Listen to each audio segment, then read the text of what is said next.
Every morning, billions of people wake up and do the exact same thing.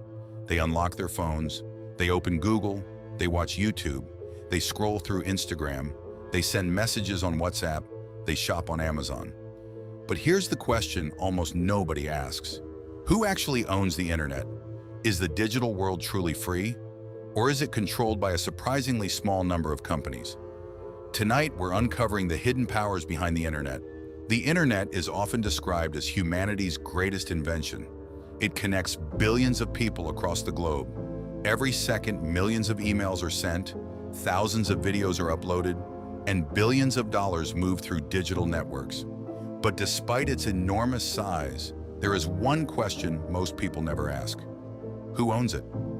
The answer is both simple and complicated. No single person owns the internet. There is no secret billionaire sitting in a giant control room. Instead, the internet is a massive network of computers, cables, servers, and companies working together across the world.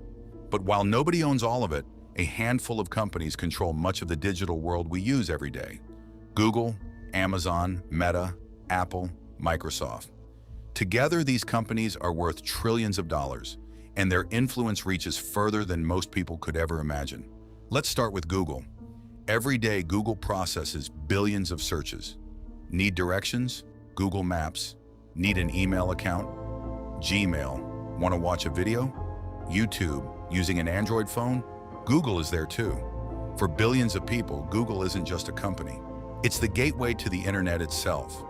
Think about that for a moment. A single company helps determine what information billions of people see every day. And then there's YouTube. Today, YouTube is the second largest search engine in the world. Entire careers have been built on the platform. Millions of creators make money from it. Thousands of businesses depend on it. And it all belongs to Google. But Google isn't alone. Next comes Meta. Years ago, it was simply called Facebook. Today, Meta owns Facebook, Instagram, WhatsApp, Messenger, and Threads. Combined, these platforms connect billions of people. Every day, friendships are maintained, businesses are built, and news spreads through Meta's ecosystem. For many people, Meta doesn't just influence communication, it defines it. Then there's Amazon. Most people know Amazon as an online store. But Amazon's greatest power isn't what you buy, it's what you don't see. Amazon Web Services, better known as AWS, is one of the largest cloud computing platforms in the world. Thousands of companies rely on Amazon servers every single day. Netflix, startups, banks, government services, and countless websites. Imagine discovering that one company secretly owns many of the roads, bridges, and power lines of a city. That's Amazon's role on the internet. Without AWS, much of the digital world would struggle to function. Then there's Apple. Apple built its empire differently. The iPhone, the iPad, the Mac, the Apple Watch, the App Store. Apple doesn't just sell products, it creates an ecosystem. Once people enter that ecosystem, many never leave. Today, Apple is one of the most valuable companies in history. Its devices are used by hundreds of millions of people every single day, and every app downloaded through the App Store contributes to Apple's growing empire. But perhaps the greatest comeback story belongs to Microsoft. There was a time when many believed Microsoft's best years were behind it. They were wrong. Today, Microsoft powers millions of computers through Windows. It owns LinkedIn, it owns Xbox, and its cloud platform, Azure, has become one of the biggest competitors to Amazon. Microsoft didn't disappear. It evolved. And now it stands alongside the most powerful technology companies on Earth. But here's where the story becomes even more fascinating. Because the internet isn't just websites and apps. It's physical. Beneath the oceans lie hundreds of undersea cables stretching across the planet. These cables carry enormous amounts of internet traffic between continents.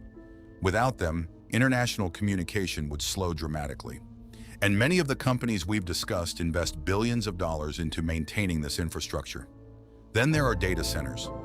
Massive buildings filled with thousands upon thousands of servers. They operate 24 hours a day, 7 days a week. Inside these buildings lives much of our digital existence. Every photo you've uploaded, every email you've sent, every movie you've streamed, every document you've saved.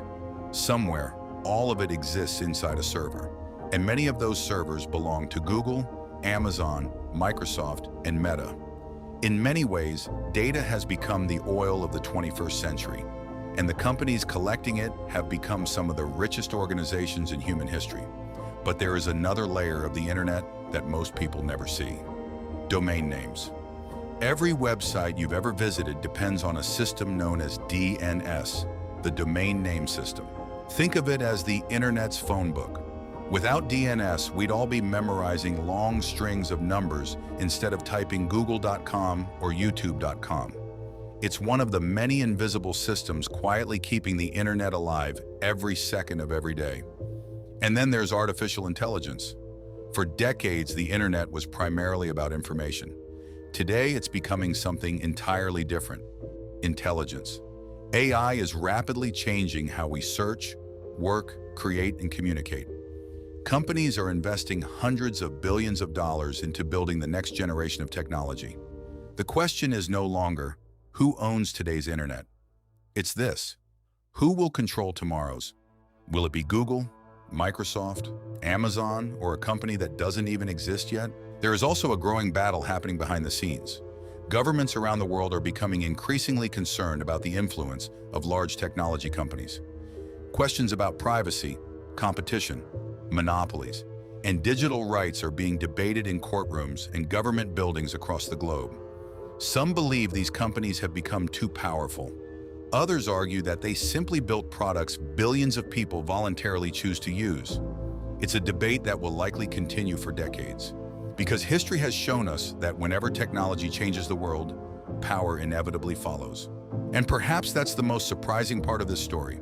Not that these companies became so influential, but that most of us never stopped to notice.